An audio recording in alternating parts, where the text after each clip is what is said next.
Isroil mudofaa vaziri Lamin Yamalni Falastin bayrog'ini ko'targani uchun tanqid qildi. Isroil mudofaa vaziri Israel Katz Barselona futbolchisi Lamin Yamalni Ispaniya chempionligi paradi vaqtida Falastin bayrog'ini namoyish etgani uchun tanqid qilib, bu harakatni nafrat uyg'otish deb atadi. 13-may dushanba kuni Barselona ko'chalarida klubning La Ligadagi g'alabasiga bag'ishlangan tantanali parad bo'lib o'tdi.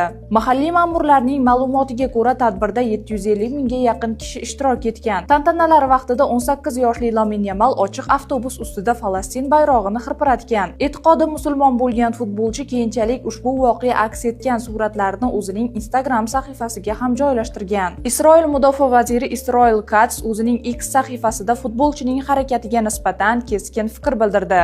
Lamin Yamal: askarlarimiz 7-oktyabr kuni yahudiylar bolalari, ayollari va qariyalarini vahshiylarcha qirg'in qilgan, zo'rlagan va yoqib yuborgan Hamas terrorchilik tashkilotiga qarshi kurashayotgan bir vaqtda Isroilga nisbatan nafrat uyg'otishni tanladi.